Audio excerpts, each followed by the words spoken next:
3교시 시작하겠습니다. 잘 쉬셨어요? 네. 처음에 오신 동기끼리는 좀 친하게 지내세요. 아시겠죠?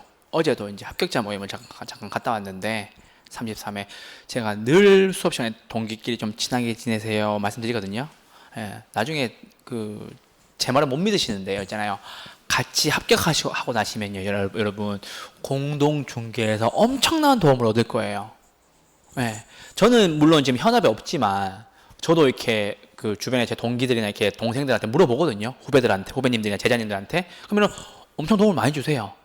여의도는 좀 어때요? 뭐 강남은 어때요? 이렇게 아니면 종로는 어때요? 막 물어보거든요. 그러면 교수님 답은 이렇고요. 아니면 제가 이제 같이 했던 제 동기들은 형 뭐 어때요? 막 이렇게 얘기해줘요. 예, 그래서 정말 도움을 많이 얻을 수 있어요. 그래서 나는 좀 대면대면한 성격인데 그런 성격 중개사에 어울리지 않는다니까.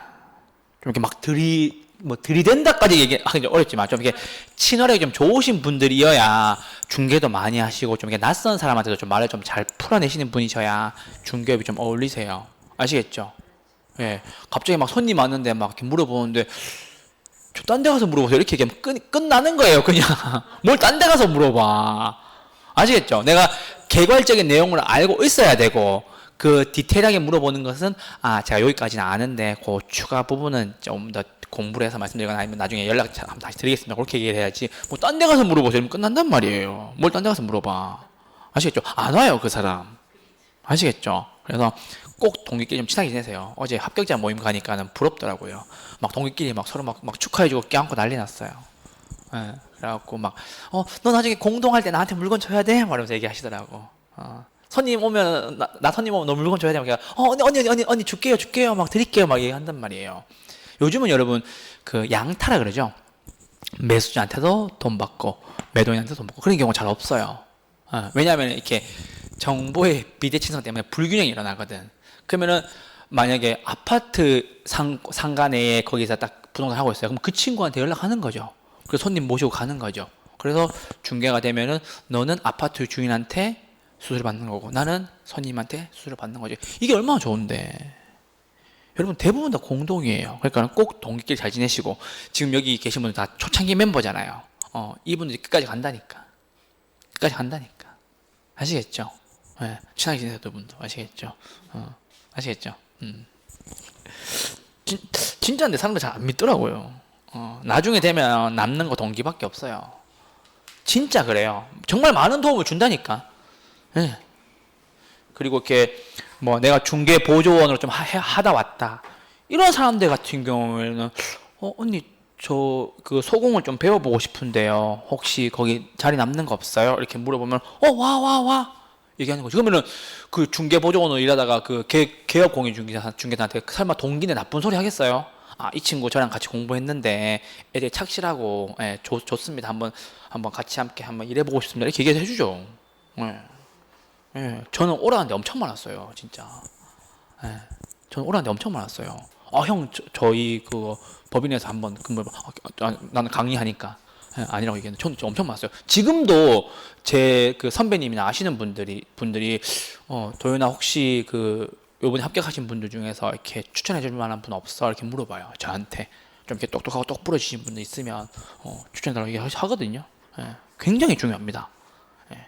특히나 중개업이라는 자체가 이렇게 혼자 뭔가 내가 다 독식할 수 없는 시장이기 때문에, 예, 경쟁이 치열한 만큼 살아남으려면은 내 주변의 동료들과 함께 서로 이익을 주고받을 수 있어야 살아난단 말이에요. 아시겠죠? 꼭 기억하세요. 아시겠죠? 그러니까는 공부하다가 쟤는 너무 다리를 떠는 것 같아. 너무 답변을 열심히 해 좀 시끄러워. 이거 미워하면 안 돼. 아시겠죠? 저 친구는 활발하구나, 이렇게 생각하셔야 돼. 아시겠죠? 아시겠죠? 꼭 동기 잘 지내세요. 인사도 하고. 아시겠죠? 이렇게 먹을 거 가져오면 좀 나눠주고. 아시겠죠? 언니 사과 드세요. 이렇게 주고. 아시겠죠? 지금은 좀 대면 하시겠지만, 나중에 점점 가면 갈수록 남는 건 우리 동기밖에 없단 말이에요. 진짜 그래요. 나와 보니까 더 구구절절하게 느껴져요, 진짜. 예. 그때 왜 몰랐지? 말하면서. 아시겠죠? 자, 3교시 출발합니다. 여러분, 토지 정책 수단을 얘기하는 거고요. 페이지 230페이지 펴주시면 됩니다. 아시겠죠? 여러분, 토지 정책 수단에는요, 여러분, 3가지가 있어요. 토지 이용을 규제하는 수단이 있고요. 토지의 직접적으로 개입하는 것이 있고요. 간접적으로 개입하는 수단이 요거 세 가지가 있어요. 무슨 말인지 아시겠죠? 정의부터 한번 읽어드릴게요, 여러분. 토지 정책 수단은 몇 가지가 있다고요? 세 가지. 첫 번째는 토지 이용을 규제하는 거. 두 번째는 그 토지에 내가 직접적으로 규제하는 거. 세 번째는 토지에 내가 간접적으로 규제하는 거. 이거 세 가지가 있어요. 아시겠죠? 토지 정책 수단 몇 개? 세 가지. 첫 번째는 이용 규제. 두 번째는 직접 개입. 세 번째는 간접 개입. 100% 나와요. 지문으로라도 무조건 나옵니다. 호언장담할 수 있어요. 아시겠죠? 잘 들어보세요. 자, 첫 번째입니다. 토지 이용 규제입니다. 토지에 이용하는 행위를 바람직한 방향으로 유도하기 위하여 법적으로 행정적인 조치에 의해서 구속하고 제한하는 행위를 토지 이용 규제라고 얘기합니다. 아까 우리 지역지구제 했죠? 내가 연신내역에다가 소 키우면 안 된다고 얘기했죠? 그게 지역지구제고 토지를 그렇게 이용하지 마세요라는 게 토지 이용규제, 지역지구제 가장 대표적인 예예요. 오케이? 두 번째, 개발권 양도제. 지금 우리나라에서 시행되고 있잖아요. 미국에서 시행되는 건데 저기 맨하탄 같은 데 가보면요. 건물이 이렇게 두 개가 있는데 여기에 건물의 용적률을 더 못 올리게 해서 해요. 그래서 여기에 보태서 위로 더 올릴 수 있게 만들어준단 말이에요. 이게 개발권을 이쪽에다 양도하는 거라고요. 이해됐어요? 우리나라에서 안 해요. 제가 나중에 뒤에 가서 더 자세히 설명드릴 건데 개념은 그거예요. 나의 개발권이 더 이상 용적률을 못 올리게 하니까는 옆에 건물을 통해서 더 높이 올릴 때 내 것도 추가해서 올린다는 거죠. 개발권을 양도 넘긴다는 뜻이에요. 그게 토지 이용 규제예요. 오케이? 세 번째, 토지거래 허가제. 너 이 토지 거래하려면 허가 받고 해라. 인허가 받고 해라. 이게 토지거래 허가제예요. 그리고 건축규제인데 요거 세 개가 가장 중요해요. 토지 이용 규제의 가장 중요한 세 가지 뭐요? 지역지구제, 개발권 양도제. 토지 거래할 때 허가 맡으세요 라는 거예요. 오케이? 네. 중요한 거 세 가지 뭐요? 지역지구제, 그리고 개발권 양도제, 그리고 토지거래 허가제. 요거 세 개예요. 오케이? 자, 그럼 여러분 가장 중요한 게 직접 개입과 간접 개입을 구분하는 거예요. 자, 그럼 여러분 보세요.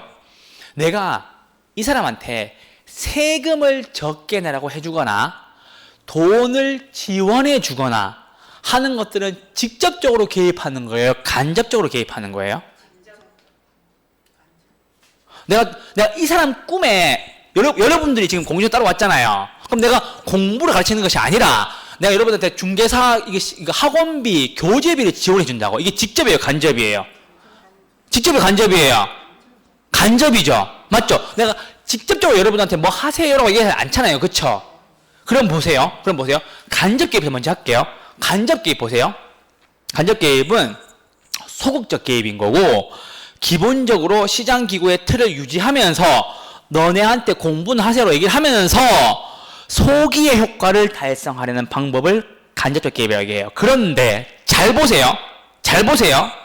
이 간접적 개입이 뭐냐면요. 조세. 세금 감면해 주는 거. 오케이? 그리고 보조금 주는 거.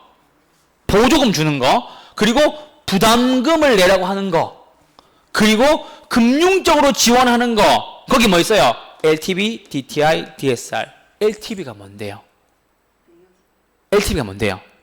내 집의 가치를 담보로 돈을 빌리는 거를 LTV라고 그래요. Loan to Value라고 얘기를 하죠. DTI가 뭐예요? 내가 1년에 버는 소득을 기준으로 내가 얼마만큼의 부채를 빌릴 수 있느냐를 DTI라고 얘기를 해요. 오케이? Debit to Income이라고 얘기해요. 그 DSR은 뭐냐면요. Debt Service Ratio라고 해서 총 부채 원리금 상환을 얘기를 하는 거예요. 이거 나중에 뒤에 설명드릴 거예요. 그러니까 이게 뭐냐면 돈과 관련돼 있다 생각하시면 돼요. 돈과 관련돼 있다. 내가 빚을 얼마 빌릴 수 있고, 우리 집을 담보로 얼마 빌릴 수 있고, 내가 버는 돈 대비해서 은행에서 얼마 대출 낼 수 있고, 이런 개념만 잡아가세요. 아시겠죠? 그럼 그게 뭐예요? 그게 다 뭐예요? 돈이죠. 돈. 그쵸? 금융지원, 그쵸? 오케이? 그리고 마지막 행정적으로 하나 지원해요. 뭐요? 부동산 가격 공시제도. 부동산 가격이 얼마예요? 라고 보여져요. 직접 개입하는 거예요? 그냥 간접 개입으로 그냥 표가 이러니 참고하세요 라는 뜻이에요. 간접 개입이죠. 맞죠? 자, 다시 보세요 여러분. 간접적 개입이라는 게 아까 뭐라고 했어요? 조세였죠. 맞죠? 그리고 부담금, 개발, 금융 지원 혹은 보조금이니까는 금융이죠. 맞죠? 그리고 아까 부동산 가격 공시제도. 이 부동산 가격은 이만큼이에요 라고 보여주는 거지. 부동산 가격을 공공히 볼 수 있도록 하는 것을 공시제도라고 얘기하는 거거든요. 네, 그래서 조금 행 이렇게 하는 거예요. 자, 그럼 보세요 여러분. 간접 개입은요 많이 개입하는 거예요, 조금 개입하는 거예요? 하트 아니고 조금 많이 개입하는 거예요, 조금 개입하는 거예요? 조금 개입하는 거죠. 오케이? 이제 감 잡았지? 직접 개입은 많이 개입하는 거죠. 맞죠? 간접 개입은 조금 개입하는 거죠. 조금.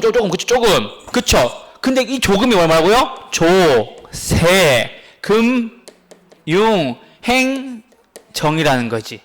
조세는 조세, 오케이. 금융은 뭐 있어요? LTV, DTI, DSR 있고, 보조금도 주고, 부담금도 부과하고. 감 잡았어요? 행정지원은 뭐 있어요? 부동산 가격 이렇게 나왔어요 하는 거죠. 공시, 공공이 볼 수 있도록 게시하는 거를 공시라고 얘기하는 거예요. 아시겠죠? 그래서 그것이 간접 개입이에요. 오케이? 자, 잠깐만. 토지 정책 수단은 크게 세 가지가 있는데 이용 규제, 직접 개입, 간접 개입이 있어요. 그렇죠? 이용 규제 세 가지 뭐 있어요? 지역, 지구제, 개발권, 양도제, 토지거래, 허가제. 감 잡았어요? 땅과 관련된 거. 그쵸? 그러면 간접 개입은 뭐 있어요? 쌤, 간접 개입은 조, 금, 행 있어요. 그럼 조는 뭔데요? 조세. 금은 뭔데요? 보조금, 부담금, 금융지원. 금융지원에 LTV, DTI, DSR 있는 거고. 들어는 봤죠, 여러분? 예, 있고, 행은 뭔데? 행정지원. 부동산 가격이 공시가 이렇게 되어 있습니다. 참고하세요. 이거예요. 오케이? 나머지는 다 직접적입니다. 이렇게 암기하시는 거라고. 아시겠죠, 여러분? 오케이? 자, 그럼 직접 볼게요. 직접 개입은 정부가 어떻게? 직접 토지시장에 개입하여 토지에 대한 수요 및 공급자의 역할을 적극적으로 하는 거예요. 예를 들어서 공영개발, 토지은행 비축제도, 토지를 수용하고요, 선매도 하고요, 공공소유제도 하는 거예요. 그러니까 만약에 토지 정책수단을 물어봤는데 토지 이용 규제 세 가지, 지역지구제, 개발권 양도제, 토지거래 허가제가 아니고 조금행, 조세, 보조금, 부담금, 금융지원, 행정지원이 아닌데 나와 있는 예시가 있잖아요. 그러면 다 직접적 개입이에요. 얘는 예시가 너무 많아요. 아시겠죠? 그러면 공영개발, 공공을 위해서 개발한대요. 누가? 정부가. 그러면 토지를 수용한대요. 누가? 정부가. 선매한대요. 누가? 정부가. 공공소유제 한대요. 누가? 정부가. 토지를 사놓고 나중에 개발하려고 계속 사모은대요. 누가? 정부가. 이게 다 직접적 개입입니다. 아시겠죠, 여러분? 네. 이해되셨나요? 그래서 토지 정책 수단은 세 가지예요. 이용 규제, 직접, 간접이고, 이용 규제는 지역 지구제, 개발권 양도제, 토지거래, 허가제가 있고, 간접적 개입에는 조, 금, 행이 있는데 돈과 관련된 거, 조세, 세금, 그리고 보조금, 부담금, 금융적 지원, 돈 더 빌릴 수 있게 해주는 거, 쉽게 말하면은 금융적인 거, 행정 지원 있는 거죠. 그러니까 다 지원인 거야. 내가 직접적으로 뭔가 하지 않고 너 이거 LTV 비율 높여줄게. 너네 집을 담보로 1억 빌릴 수 있었던 거 LTV 비율을 높여서 2억 빌리게 해줄게. 이 뜻이라고. 하고 말고는 내가 선택하는 거라고. 오케이? 그래서 간접적 지원이 조, 금, 행, 조세, 금융, 보조금, 부담금. 그리고 행은 뭐예요? 행정 지원. 가격이 이 정도야 라고 보여주는 거지. 판단은 누가 한다? 내가 한다는 거지. 그러면은 비싸다고 생각하는 사람은 안 살 거고 싸다고 생각하는 사람은 사겠죠. 그 뜻이에요. 오케이? 그리고 나머지는 다 뭐라고요? 직접적 개입인 거지. 공영, 토지은행, 선매, 뭐 토지 수용, 공공 비축, 공공 소유재 이런 거 다 직접이에요. 누가? 정부가. 이해되셨나요? 이게 토지 정책 수단의 이직간이라고 앞으로 얘기하겠습니다. 어떻게 얘기한다고요? 이직간. 자, 마지막 정리입니다. 여러분, 토지 정책 수단에 몇 개 있어요? 이직간이 있는데 이는 뭐예요? 이용 규제. 이용 규제 세 가지 뭐 있어요? 지역지구제, 개발권 양도제, 토지거래 허가제. 직접적 개입은 일단 패스하고 간접적 개입에 뭐 있어요? 조, 금, 행. 그럼 조는 뭐예요? 조세. 금은요? 금융 지원이고 보조금, 부담금. 그럼 행은 뭐예요? 행정 지원인데 그 행정 지원 중에 대표적인 예시가 부동산 가격 공시 제도예요. 아시겠죠? 시험에 나온. 그러면 나머지 빼고 다 직접적 개입이겠네요. 감 잡으셨어요? 이렇게 푸시면 돼요. 이해됐죠? 네, 그게 토지 정책 수단이었습니다. 자, 그러면 여러분 이 정책 중에 있잖아요. 우리나라에서 안 하는 게 5가지 있어요. 안 하는 게 5가지. 이게 재작년 시험에 문제가 2문제나 나왔단 말이에요. 이걸로 와 깜짝 놀랐죠. 자, 현재 우리나라에서 시행하지 않는 거 5개. 아까 말씀드렸죠. 첫 번째 거 개발 양도제. 이게 뭐예요? 이직간 중에 뭐예요? 토지 정책 수단 이용 규제. 직접 간접 중에 개발권 양도제가 어디에 속해 있었어요? 그렇지. 이게 이용 규제에 속해 있었어요. 근데 우리나라에서 한다고 안 한다고? 안 한다고. 감 잡으셨어요? 어디서 한다고? 미국에서 한다고. 특히나 대도시들. 아시겠죠? 맨하튼 이런데. 맨하튼 이런데. 거기서 하는 거예요. 아시겠죠? 한다고 안 한다고 우리나라에서는 안 한다고. 그리고 두 번째. 택지 소유 상한제는 우리나라에서 없습니다. 무슨 말이냐 하면은 땅 사서 모으는 거에 대해서 상한이 있냐 없냐? 없다고. 이거 폐지됐어요. 폐지. 원래 있었어요. 없어졌어요. 택지 소유 상한제는 우리나라에 현재 없다라는 거. 감 잡았죠? 자, 세 번째. 토지 초과 이득세도 우리나라에서 없어요. 아시겠죠? 그리고 네 번째. 여러분, 종합부동산세 내시는 분. 난 종부세 냈다. 종부세 내요? 친하게 내세요. 건물주예요. 종부세 낸다라고 하시는 분들 좀 친하게 지내세요. 그분이 물건을 줄 수도 있어요.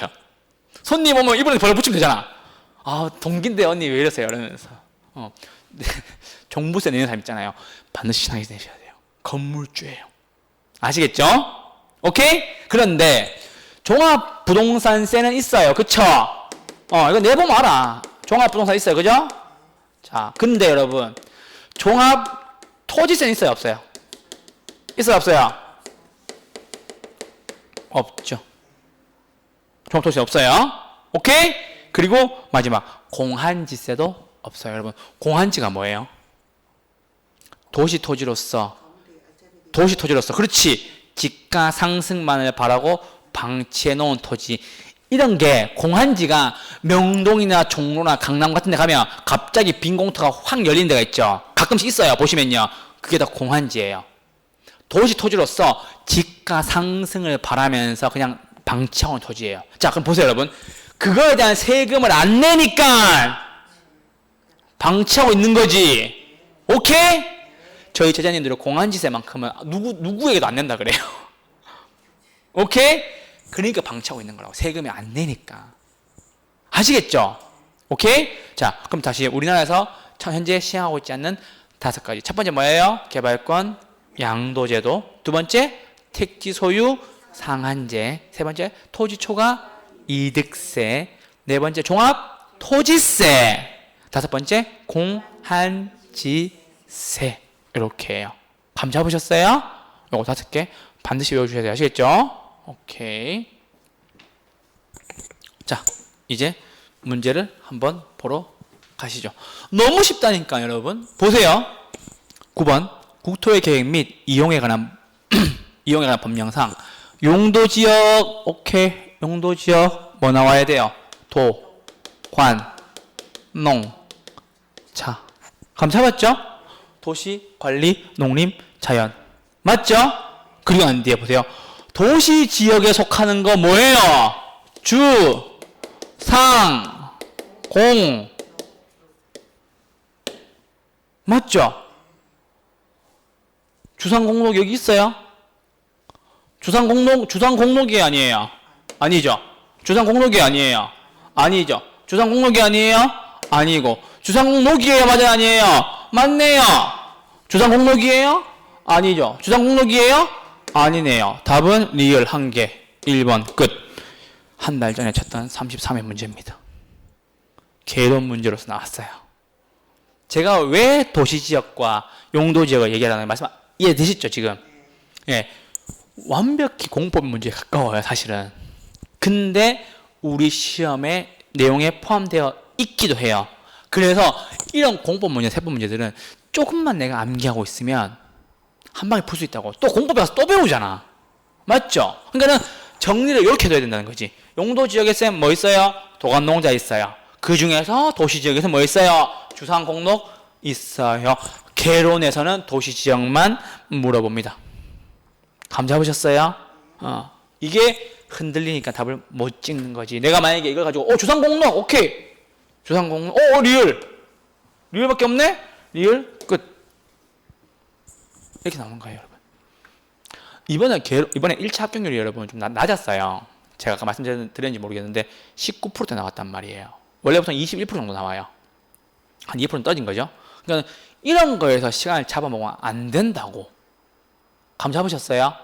이런 거에서 내가 주상공록하고 주상공록을 몰라서 내가 이걸 못 찍어. 여러분 지금은 그냥 아무런 어떤 그냥 뭐 감흥이 없을지 모르겠지만 있잖아요. 시험장에 가가지고 있잖아요. 이 문제를 봤는데 내가 주상공록이 헷갈려서 이 문제를 못 풀잖아요. 어떤 현상이 생긴 줄 알아요? 멘탈이 무너져요. 왜냐? 쉬운 문제라는 거 자기도 알거든. 본능적으로 풀 수 있겠다고 감도 잡았거든. 근데 이게 생각이 안 나. 주상공록이 생각이 안 나. 그러면 여러분 오히려 여러분 앞으로 뒤에 문제에 굉장한 악영향을 미쳐요. 아닐 것 같아요? 쉬운 문제를 쉽게 못 풀고 넘어가면 그 문제는 평생 기억에 남는다니까. 그 시험 치는 시간 내내 끝까지. 그리고 시험장을 나와서도 그 문제가 계속 머릿속에 맴돌아요. 아시겠죠? 제가 왜 쉬운 문제를 정확하고 깔끔하게 풀라고 드리는 말씀이 뭐냐면요. 그렇게 풀어야 내 컨디션이 풀린다고. 아시겠죠? 여러분 실제로 개론 있잖아요. 시험장에서 첫 번째 시험의 첫 번째 과목에 첫 번째 페이지에 있단 말이에요. 총론에서 어버버 하다가 문제 안 풀리잖아요. 그러면 1페이지에서 6문제 정도가 나오는데 여기서 한 3개 정도 점프하고 넘어가잖아. 그러면은 뒤에 그 푸는 내내 머릿속에 신경이 쓰인다니까요. 왜? 내가 그냥 넘어간 것과 내가 알만 했는데 소위 말하는 조금 헷갈려서 혹은 정확하게 못 외워서 넘어가는 문제들이 있으면요. 그게 계속 기억에 남아서 영향을 미친다고. 끝까지. 아시겠죠? 예. 실제로 여러분 아시는 분 중에 모의고사 치면은 1차 85점, 민법 70점 이렇게 나오신 분도 있었어요. 그분이 시험장 가서 한 문제가 떨어졌어요. 왜? 라고 얘기하니까는 계산 문제 풀 수 있는 거 붙잡고 있다가 민법에 가서 30분밖에 안 남았어요. 얘기하더라고요. 실제로 개론이 80점까지 나왔어요. 근데 민법 과락 나왔어요. 시간만 있었으면 그분 충분히 합격가 남았거든요. 그분 민법 20문제밖에 못 풀었대요. 그런 일이 생긴다고. 아시겠죠? 그러니까는 이런 문제들은 정확하게 외워야 되는 거야. 이게 불과 진짜 딱 한 달 전에, 한 달 이틀 전에 나왔던 33회 문제였었어요. 내가 주상공록만 알면 1번 끝인데 주상공록을 몰라. 도감농자가 기억이 안 나. 얼마나 안타까워요. 우리나라에서 현재 실행되지 않는 거 5개. 개발권 양도제, 택지소유 상한제, 토지초과이득세, 종합토지세, 공안지세 이 5가지를 몰라. 근데 내가 수업 시간에 들어는 본 것 같아. 근데 이게 소위 말하는 알듯 말듯 전문용어로 아리까리한 거죠. 알듯 말듯해서 그거를 넘어가 버렸어. 못 풀고 2개 중에 한 개가 헷갈려서 계속 기억에 남는다니까요. 아닐 것 같아요? 여러분 뒤에 30문제가 있음에도 불구하고 그 한 문제가 이 30문제에 다 영향을 미친다니까. 왜? 내가 풀 수 있을 까 생각했거든. 왜? 쉬운 문제라는 거 나도 알겠거든, 본능적으로. 그래서 그래요. 아시겠죠? 꼭 말씀드릴게요. 제가 되게 강조하는 부분이에요. 언제나 쉬운 문제를 가장 쉽고 빠르고 정확하게 풀고 넘어갈 수 있어야 한다는 거. 최근에 문제 트렌드가요, 문제 난이도의 편차가 엄청 심해져요. 점점점. 어려운 문제는 아예 어렵고 쉬운 문제는 아예 쉽고. 그래서 쉬운 문제 한 20문제, 25문제를 깔끔하게 빨리 정리해 두시면 그것만으로도 여러분 60점 나와요. 쉬운 문제가 보통 23문제, 25문제 정도 나와요. 그리고 난이도 중이 한 8문제 정도 나오고 난이도 상위 한 5문제 정도 나오는데, 난이도 하하 문제가 25문제 혹은 많이 나오면 27, 8문제까지 나와요. 30문제까지 가까이 나온다고. 그러니까 그것만 잘해도 65점은 충분히 맞을 수 있다는 거지. 그 대신 이런 것들에 대해서 내가 정확히 알고 있냐라는 거지. 그리고 정확히 알면서 더 중요한 게 뭐다? 속도도 이만큼 나오냐라는 거지. 아시겠죠? 33회 문제였습니다. 자, 31회 문제 가져왔습니다, 여러분. 직접 개입에 해당하는 것을 골라라라고 나왔죠. 맞죠, 여러분? 그럼 여러분, 제가 아까 말씀드렸죠. 직접 개입에 해당하는 걸 고를 거예요. 이용 규제와 간접을 제낄까요? 이용 규제와 간접을 제끼죠. 근데 다행히 여기에서는 이용 규제에 대한 예시는 안 나왔어요. 이용 규제 세 가지 뭐 있었어요? 개발권, 양도제, 지역, 지구제. 또 뭐 있어요? 토지거래, 허가제. 지금 없죠, 그쵸? 없고. 그러면 여기서는 직접과 간접만 비교하면 되는 거예요. 자, 여러분들한테 제가 물어볼 거예요. 기획부터. 오케이? 토지은행제도. 토지를 비축해 놓는 거예요. 은행처럼. 이게 직접이에요, 간접이에요? 직접, 간접이에요? 직접. 그쵸? 맞죠? 니은 공영 개발한대요. 직접이에요, 간접이에요? 직접이에요? 맞아요? 조금행이 아니니까. 그쵸? 총 부채 상환 비율. 너 돈 버는 것만큼 돈 빌려줄게. 너의 인컴, 소득 대비 데빗. 부채 지을 수 있도록 해줄게. 이게 뭐예요? 직접이 간접이에요? 직접 간접이에요? 간접. 왜요? 조금행의 금융 지원이잖아. 맞죠? 오케이. 종합부동산 세. 이게 뭐예요? 그렇죠. 내시는 분이니까 역시 아는 거야. 종부세 내신다잖아. 친하게 지내세요. 아시겠죠? 아시겠죠? 네. 간접. 맞아요? 개발 부담 금. 직접 간접. 공공투자. 직접 간접. 공공투자 직접 간접. 직접. 그럼 답은 뭐예요? 기업, 니은, 비읍이죠. 맞아요? 답은 2번. 이렇게 푸시는 거예요. 오케이? 그래서 여러분 이 간의 조, 금, 행을 잘 기억하셔야 되는 거예요. 조가 뭔데요? 조, 세. 금은요? 금, 이용. 행은요? 행정, 지원. 그쵸? 이용 규제는 지역지구제, 개발권 양도제, 토지거래, 허가제. 요거 6개만 딱 외우면 여러분 이거 한 방에 딱 풀린다니까. 이거 잘 못 풀어요, 사람들. 근데 여러분 제가 꼭 말씀드릴게요. 꼭 여러분 이렇게 풀어주세요. 처음엔요. 아시겠죠? 요거 직접 간접, 직접. 요거 직접 간접, 직접. DTI 직접 간접, 간접. 종합부동산 세 간접. 개발부담 금 간접. 공공투자산업 직접 간접, 직접. 푸시한테 답 2번. 요거 연습하시잖아요. 익숙해지시잖아요. 그럼 여러분 이것만 안 보고 푸는 날이 오면은 그거 그냥 합격하는 거예요. 제가 말씀드릴게요. 이거 안 쓰고 있잖아요. 문제가 계속 맞잖아요. 그거 합격하시는 거예요. 대신에 제가 약속할 거는 1, 2월 최소 한 2월, 3월까지는 꼭 문제를 이렇게 풀어주면 좋겠어요. 제가 꼭 말씀드리는 게 뭐냐면요. 제발 교재의 수업 시간에 쓰지 마세요. 그런데 여러분이 시험 치실 때 그 시험지에다가는 꼭 쓰세요. 그게 여러분 시험 무조건 합격하는 방법입니다. 아시겠죠? 무조건 고득점 나옵니다. 호언 장담할게요. 자, 31회 기출문제입니다. 다음 부동산 정책 중 금융 규제에 해당하는 것은 나왔죠, 여러분? 맞아요? 맞아요? 자, 금융 규제에 해당하는 것은 답 뭐예요? 맞아요? 금융규제, 담보인정비율 강화한다는 거. 너의 집을 담보로 돈 빌려주는 거를 안 빌려주게 하겠다. 강화시키겠다. 2억 빌려주던 거 1억밖에 안 빌려주겠다는 거죠. 우리 집이 가치가 5억이에요. 그러면 40%까지 빌려줘요. 그럼 얼마예요? 2억 빌릴 수 있죠. 5, 4이니까. 근데 이거를 20%까지밖에 안 빌려준대요. 그럼 얼마밖에 못 빌려요? 1억밖에 못 빌리는 거지. 그게 담보 인정 비율 강화. 답은 1번. 금융규제에 해당하는 것은 답 1번. 금융규제에 해당하는 것이니까 1번. 이렇게 하신 거예요. 아시겠죠? 그러니까 이런 문제들을 빠르게 정확하게 잘 풀어내면 여러분 시간이 남는다니까. 실제로 저희 강사님들하고 이렇게 문제를 이렇게 풀어보면요. 개론이 한 18분 정도 끊겨요. 20분 내에 다들 들어오세요. 17분, 18분 푸는데 저희 같은 경우에는 민법에 대한 시간이 너무 많이 남잖아요. 그럼 이렇게 민법을 풀어봐요. 한 번씩 이렇게. 그러면은 시간이 넉넉하니까 민법을 잘 몰라도 50점은 충분히 나와요.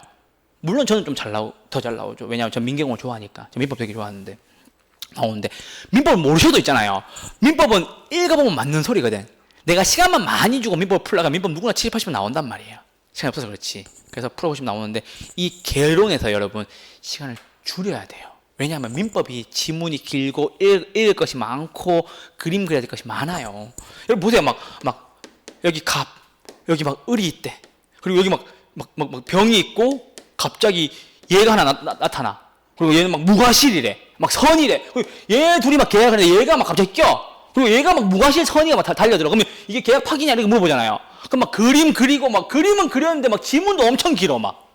맞죠? 맞죠? 예. 네. 그래서 개론은 빨리 정확하게 풀고 민법에다가 시간을 많이 넘겨주는 게 1차 필승 전략의 가장 중요한 거예요. 왜냐? 내가 개론에서 풀면서 자신감을 얻어왔거든. 잘 풀리냐, 잘 풀리냐. 넘어왔는데 이걸 못 풀 수가 있겠냐고요.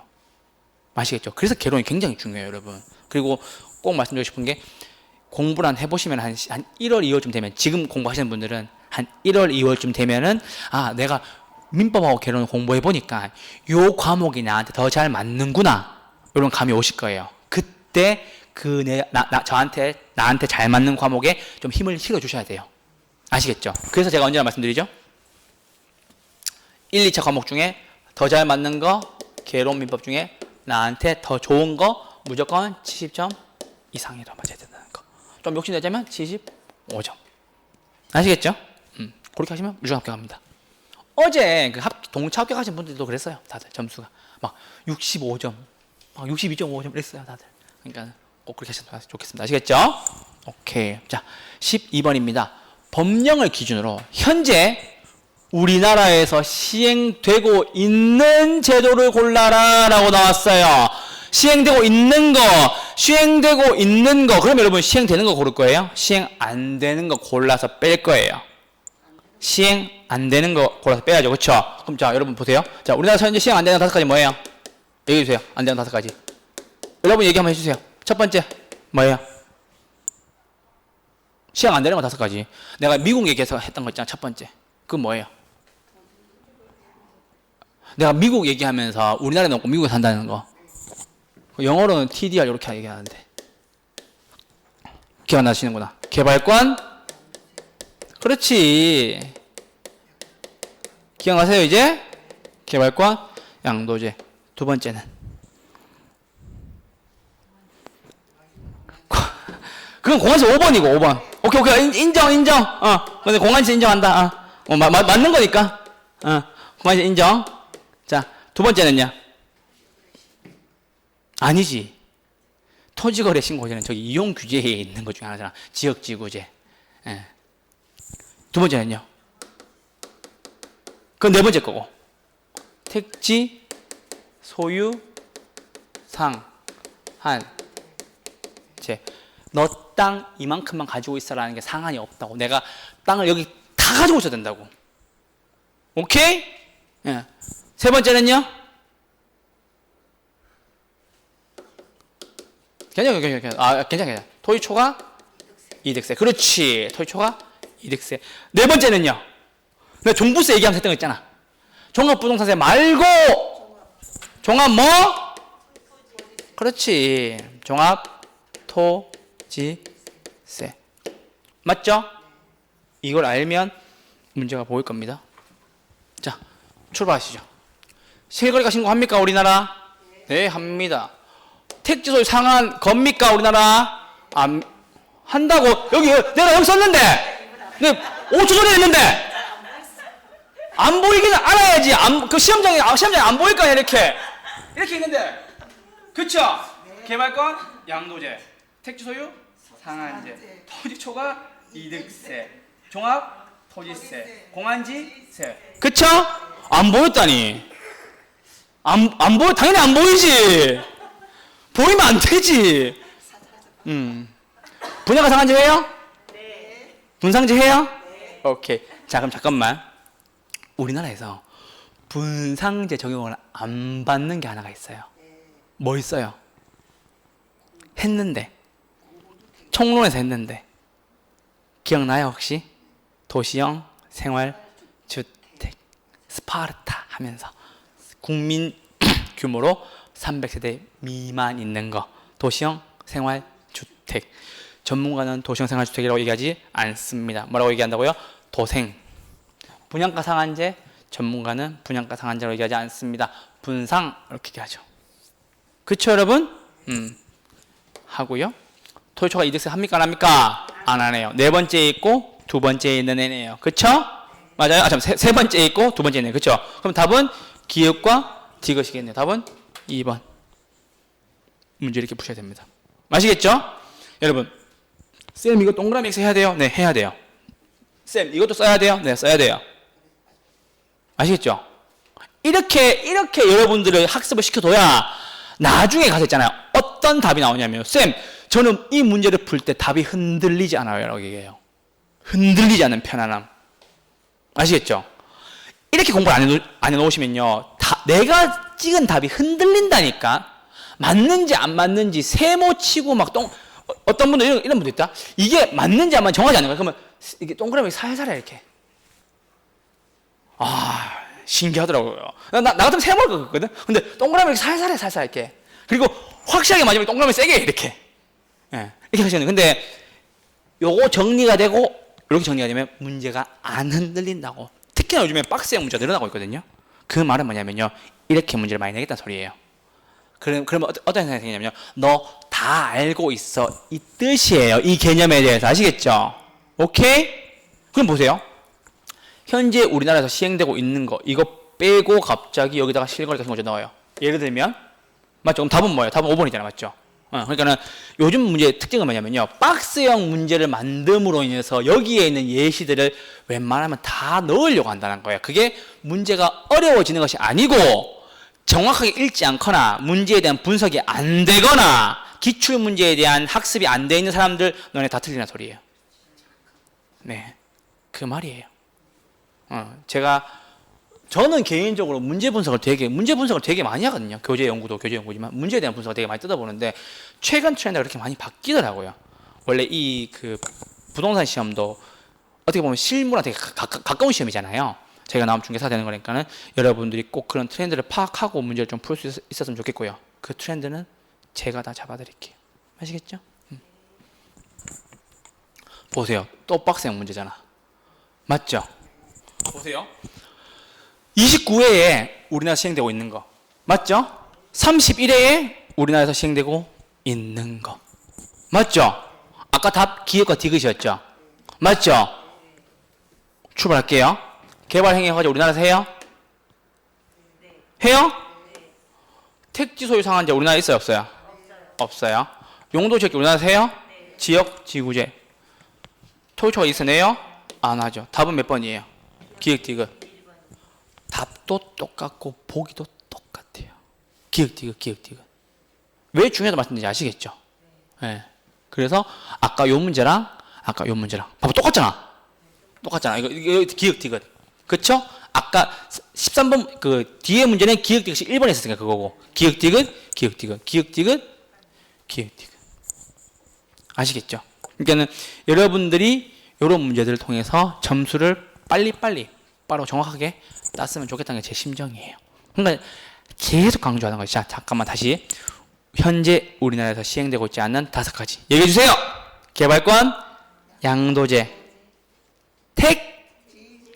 택지, 소유, 상한제. 세 번째, 토지, 이득세. 괜찮아요. 우리 처음에 괜찮아요. 그럴 수 있어요.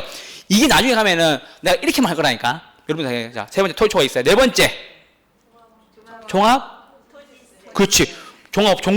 종부세 내는 건 기억하란 말이야. 그러면 종부세는 내고 종토세는 낸다 안 낸다? 안 낸다. 자, 그리고 마지막 제일 자신 있어요. 공환지세. 그렇지. 아시겠죠? 자, 개발권 양도제, 택지 소유 상한제, 토지초과 이득세, 그리고 종합 토지세, 공환지세. 이 다섯 가지가 우리나라에서 없다는 거. 아시겠죠? 앞으로 제가 문제도 드릴 거고 정리도 해드릴 텐데 문제 풀 때마다 꼭 이렇게 푸셔야 여러분. 여러분들이 시험지 매긴 점수와 나중에 그 Q&A에서 나오는 정답지가 똑같을 거예요. 아시겠죠? 내가 생각한 점수가 막 다르다. 어떤 사람들은 그런 사람 되게 많아요. 왜 내가 생각한 점수 5점이 낮지? 막 이래요. 저는 그런 일이 없으려면 문제를 이렇게 봐야 돼. 아시겠죠? 왜냐하면 그게 왜 그런 생각이 생기냐면요. 틀린 건데 맞는 거 체크하고 내가 맞다고 생각하고 넘어간 거나 그런 경우가 있어요. 아시겠죠? 꼭 그런 일이 없었으면 좋겠습니다. 자, 14번입니다. 또 나왔잖아. 언제? 재작년에. 현재 우리나라에서 시행되고 있는 토지정책수단이 아닌 것은 나왔어요. 답은 몇 번이에요? 우리나라 시행되고 있지 않는 거. 1번 공공임대, 2번 주거급여, 3번 주택청약, 4번 개발권 양도제도, 5번 재건축 초과 이익환수제도. 답은 4번. 끝. 왜 강조하는지 아시겠죠? 최근 트렌드가 29회부터 계속 내고 있는 거야. 우리나라 시행되고 있는 건 뭐야? 시행 안 되고 있는 건 뭐야? 그래서 시행되고 있는 걸 물어보든 시행 안 되고 있는 걸 물어보든 시행되지 않는 거 5개를 정확하게 외우고 거기서 걸러내는 거지. 시행 안 되는 거래. 뭔데? 개발권 양도제도, 택지 소유 상한제, 토지초과 이득세, 종합 토지세, 공환지세. 이렇게 복습도 한번 하고 넘어가시라고. 문제를 풀 때. 아시겠죠? 내가 풀어서 맞았어. 근데 내가 요게 좀 기억이 빨리빨리 안 나. 그럼 연습하셔야지. 개발권 양도제, 택지 소유 상한제, 토지초과 이득세, 종합 토지세, 공환지세. 이렇게 공부를 하시는 거고, 이렇게 정리를 하시는 거고, 이렇게 복습을 하시는 거고, 이렇게 문제를 푸시는 거예요. 제발! 아시겠죠? 예. 이렇게 풀면 완벽합니다. 15번입니다.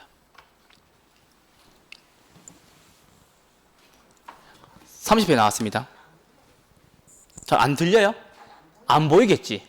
말은 크게 할 텐데 더 크게 할까요? 이쪽이 잘 안 보여요? 제가 읽어드릴게요. 자, 15번. 다음 중 정부가 시행 중인 부동산 정책에 관한 설명으로 틀린 것은, 이 문제를 바꿔볼게요. 다음 중 우리나라에서 시행되지 않는 것은. 맞죠? 자, 그럼 여러분 보세요. 2번 읽어볼게요. 2번 도시계획구역 안에 택지에 한하여 가구별 소유 상한을 초과하는 해당 택지에 대하여 택지 초과 소유 부담금을 부과한다 라고 나왔어요. 맞아요, 틀려요? 맞아요, 틀려요? 맞아요, 틀려요? 왜요? 택지 소유 상한제가 우리나라에 없어요. 택지를 초과하고 있다고 해서 이 부담금을 내요, 안 내요? 안 내잖아. 2번. 그럼 이제 다시 물어보죠. 공환지에 대해서 세금을 부과한다. 맞아요, 틀려요? X죠. 왜요? 공환지세? 없으니까. 안 내니까. 그쵸? 그러니까 문제를 이렇게 풀어놔도 있잖아요, 여러분. 여러분들이 이 문제를 보고 있잖아요. 이거 우리나라 시행되고 있지 않는 거 물어본다 라고 캐치할 수 있으면 그 5가지가 떠오르면서 해당 택지에 대해서 많이 가지고 있다고 부담금을 부과한대. 택지 초과 그래서 안 내는데? 답 2번. 정확히 풀고 넘어갈 수 있는 거죠. 아시겠죠? 왜 자꾸 물어보는지 아시겠죠? 한 해도 빠짐없이 꼼꼼히 계속 나왔다니까. 그래서 그래요. 나올 것 같냐고요? 어느 정도는요. 시간이 좀 더 지나고 나중에 조금 문제 분석이 더 되면은 이게 나올지 안 나올지 정확히 말씀드릴게요. 아시겠죠? 자, 1번 볼게요. 1번 국토교통부 장관. 지금 누구예요? 그러니까 국장 누구냐고. 내가 누구냐고 묻잖아. 국토교통부 장관 누구야? 근데 누구야? 근데 국장 이렇게 얘기하면 어떡해요? 예? 국장이 누구? 국장 이렇게 얘기해요. 국장 이름이 뭐예요? 아니 학개론 선생님 이름이 뭐예요? 맞죠? 그걸 물어본 거잖아. 내가 학개론 강사님이 이름이 뭐예요? 물어보는데 학개론이라고 얘기하면 어떡해요? 국토교통부 장관 지금 하고 계시는 분 이름이 뭐예요? 성함이 뭐예요? 모르면 안 되는데. 야, 여러분 중개사가 되실 분들이 국장 이름을 모르시면 안 되는데요. 누구예요? 원희룡. 그렇죠. 옛날에 제주도시사 하시다가 예. 원희룡이 지금 국장이잖아요. 몰랐어요? 알아야 돼요. 아시겠죠? 오케이? 서울시장 누구예요? 오세훈이에요. 안 바뀌었어? 아직 안 바뀌었어요. 야, 여러분, 국토교통부 장관 누구야? 국장! 이렇게, 깜짝 놀랐네, 씨. 내가 미치겠다, 진짜. 부동산 학개론 선생님 누구예요? 근데, 개론! 하고 하는 말에 뭐 달라요? 국토교통부 장관 누구냐고 하니까 왜 국장! 이렇게 얘기하는 거예요. 내가 되게 떳떳해서 깜짝 놀랐네, 씨. 당황스럽네, 진짜. 공부에서 그렇게 해요? 공부에서 그렇게 해요? 알죠. 그걸 몰라서 보는 게 아니잖아. 누구냐고, 이름이 뭐냐고 물어봤잖아. 국장 이름이 뭐냐고. 국토교통부 장관 누구예요? 했는데 국장 이렇게 얘기하면 어떡해요. 당황스럽네. 자, 좀 보시죠. 국장은 도시의 무질서한 확산을 방지하고, 그쵸? 도심의 자연 환경을 보존하기 위해서 뭘 지정해요? 개발 제한구역을 지정합니다. 이건 읽어만 보시면 돼요. 아시겠죠? 3번. 정부는 토지주택공사를 통하여 토지 비축 업무를 수행할 수 있다. 이게 뭐냐면요. 토지은행 제도예요. 아까 기억나시죠? 오케이? 토지를 사놓는 거라고. 쟁여놓는 거라고. 여러분, 토지주택공사를 뭐라 그래요? 영어로. 그렇지. LH. 응. LH. 재미 얘기 하나 드리면, 아파트마다 브랜드가 있잖아요, 여러분. 삼성물산, 레미 이런 거 있잖아요. 그래서 LH 이렇게 붙이는 거 알죠? 예, 유치원에서 누가 그러더라고요. 넌 어디 살아? 했는데 나는 레미안 살아, 나는 스위첸 살아 했는데 갑자기 있잖아요. 나는 내 아파트를 산다는 거예요. 내 아파트에 산다는 거예요. 그래서 내 아파트가 뭔지 되게 고민했거든요. 그래서 내가 사진 찍어서 보내려 했어요. 이거더라고. 그러니까 레미안도 있고 스위첸도 다 있잖아요. 현대건설은 힐스테이트 다 있잖아요. 그래서 나는 쌤 내 아파트에 산다는 거예요. 그리고 순간 무슨 말인지 모르겠더라고요. 그래서 내 아파트가 뭐야 했는데 이거더라고. 그래서 이게 애기들한테는 내 아파트로 보이나 봐요. 그래서 제가 내 아파트가 아니고 너네 아빠 아파트겠지라고 얘기할 뻔했어요. 동심을 파괴할 수 없어가지고 그렇구나 하고 웃고 말았어요. 내 아파트라고 하시더라고요. 그래서 LH라는 거 아시겠죠? 토지주택공사. 이거 깜짝 놀랐어요. 내 아파트라고 얘기하길래 네 아파트는 아닐 텐데 얘기했죠. 물론 그럴 수도 있겠죠. 재벌집이면은 이렇게 증여해놨을 수도 있겠죠. 그래서 내 아파트였고요. 토지주택공사가 토지 비축 업무를 수행할 수 있는 거죠. 여러분, 혹시 옛날에 LH가 개발될 지역 옆에 땅을 사가지고 부정이익 취득한 거 혹시 기사 보셨어요? 그거예요. 거기에 뭐 심었어요, 여러분? 모르죠? 왕버드나무 심었어요. 왕버드나무 한 그루당 얼마 줘요? 30만 원 보상금 줘요. 근데 왕버드나무가 자생하려면요, 띄엄띄엄 심어야 되거든요. 걔네들이 정확히 30cm씩. 탁탁탁탁. 이 땅 보상받고 여기 나무 보상받고. 왜? 토지 비축해 놓은 거죠. LH는 내부 정보를 알았던 거지.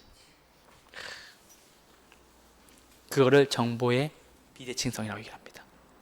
참고하시면 돼요. 센스. 나중에 나올 거예요. 4번.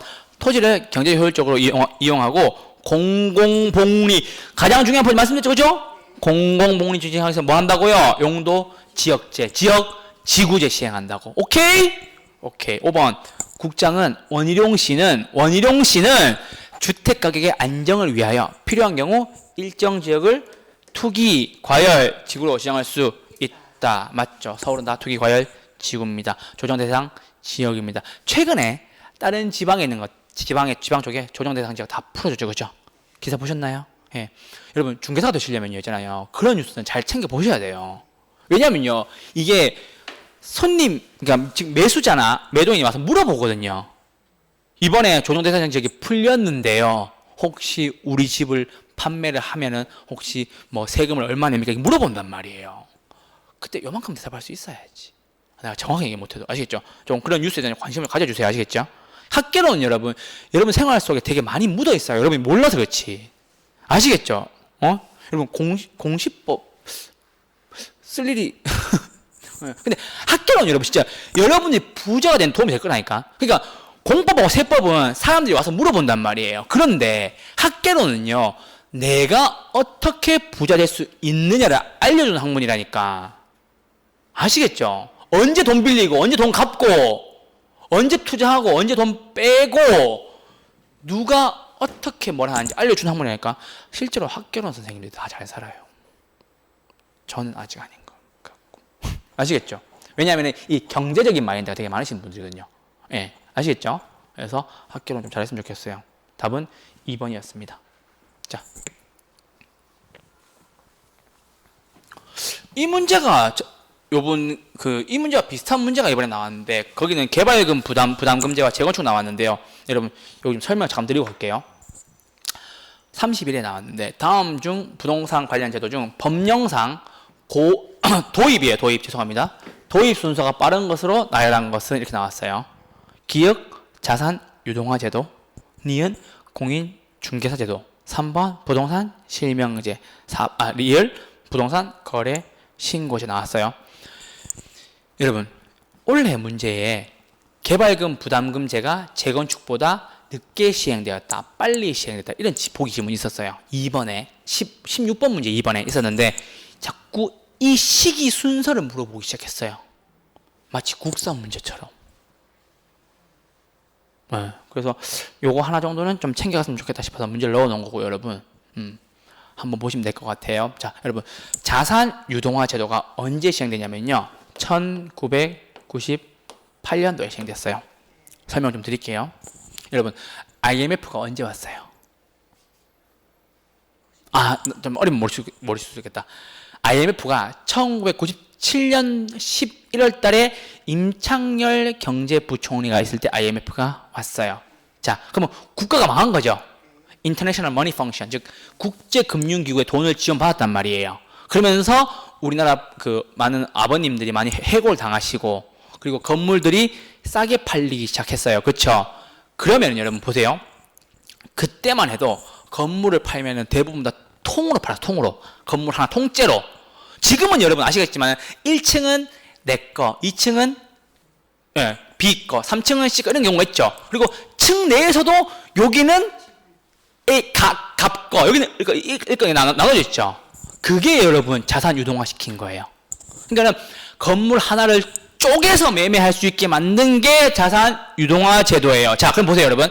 IMF 때 우리나라 그러니까 국가가 부도난 거잖아요. 국가가 더 이상 빚을 못 갚아 디폴트 선언한 건데, 그러니까는 돈 많은 일본이나 미국 사람들이 와서 우리나라의 부동산을 죄다 매입하기 시작해요. 어떻게? 통으로. 오케이? 그럼 우리나라 입장에서는 위협을 받겠죠. 우리나라 건물인데. 그래서 1998년도에 자산 유동화, 즉 이 건물을 쪼개서 팔기 시작한 거예요. 왜? 내가 필요한 부분만 쪼개서 팔면은 이거에 대한 빚을 갚고 남을 수가 있으니까. 이해됐어요? 그게 자산 유동화 제도예요. 아시겠죠? 쪼개서 파는 거. 오케이? 언제 이후라고? IMF 다음 해에. IMF가 언제? 1997년 11월 달에 빵 터진 거예요. 그런데 그 다음 해에 자산 유동화를 시켜버려요. 왜? 우리나라 부동산들이 해외에 있는 사람들에게 통째로 넘어가는 것을 막기 위해서 한 거예요. 감 잡았죠? 오케이? 네. 두 번째, 공인중개사 제도 언제 시행됐냐면요, 1983년도에 됐어요. 자, 헷갈리지 않게 말씀드릴게요. 여러분 공인중개사 시험 1회가 몇 년도에 쳤어요? 1985년도에 쳤어요. 그러면은 자, 이제 중개사 시험 칠게요라고 발표를 한 게 2년 전이라고. 83년도에 제도를 만들어 놓고 오케이 공인중개사 시험을 칠게요. 언제부터? 85년부터 친 거예요. 그러면 제도는 몇 년 전에 만들었다? 2년 전에 만들었다는 거죠. 83년도에. 1회 시험이 언제? 1985년이 1회 시험이라고. 중개사. 그러면은 이 제도를 만들고 1회 시험을 2년 있다가 친 거죠. 오케이? 응. 여러분 빨리 그 상대평가 되기 전에 빨리 붙어야 돼요. 아시겠죠? 지금 상대평가 기회가 아마 내년에 나올 수 있을 것 같아서. 아시겠죠? 상대평가 되면 내년이라 그래봤자 지금 한 달밖에 안 남았어요. 그렇죠? 예, 그러니까 빨리 붙여야 아시겠죠? 83년도에 3년도에요. 자, 그리고 여러분 부동산 실명제는요 1995년도에요. 잠깐만 여러분 김영삼 정부 아시죠? 김영삼 대통령 아시죠? 지금 돌아가셨지만 서울대 철가 나오셔가지고 돌아가셨지만 김영삼 정부가 가장 첫 번째로 한 게 뭐예요? 금융실명제. 93년도에 데려와서 금융실명제를 딱 해버려요. 그래서 지하에 있던 검은 돈들, 차명 계좌나 그 돈의 추적이 불가능한 돈들을 다 이 양지로 끌어올린 거예요. 왜? 이 계좌에 너의 이름이 정확히 있어야 되는 거죠. 이 돈의 주인이 누군지 정확하게 써놓은 얘기죠. 그래서 금융을 할 때는 반드시 실명으로만 거래해다가 금융실명제예요. 언제? 93년도에 김영삼 대통령이 그거 대통령 되고 나서 그런데 2년 뒤에 뭘 했냐면요. 해야죠. 뭘요? 부동산 실명제도 하는 거예요. 아시겠죠? 부동산 거래할 때는 반드시 누구가 주인인지 기록해 둬라라는 거죠. 그게 부동산 실명제예요. 감 잡았어요? 오케이. 자, 그리고 마지막이죠. 부동산 거래 신고제는 2006년도에 이게 다 최근에 된 건데 작년에 2021년도죠. 6월 달에 전 월세도 이제는 신고해야 돼요. 부동산 거래 하잖아요. 그럼 옛날에는 안 했어요. 매매 빼고는 안 했어요. 근데 작년 6월부터는 이제 전세도 신고하고 월세도 신고하라 그러는 거예요. 어떻게? 공동으로 가서 매수인 매도인 같이 가서 해야 되는 거예요. 대부분 다 대리로 그냥 맡기고 가요. 부동산에다가 맡기고 가는데 어쨌든 부동산 거래 신고제는 처음에 2006년도에 발효가 돼서 계속 매매하는 것만 신고해 오다가 작년 6월 달에 전 월세도 신고하세요라고 얘기하면서 오케이 완벽하게 그 부동산 거래 신고제가 완성이 된 거예요. 감 잡았죠? 다 설명드렸어요. 자산 유동화는 IMF 때문에 건물 통째로 팔리는 걸 방지하기 위해서 쪼갠 거를 자산 유동화 제도고요. 두 번째 공인중개사 제도는요.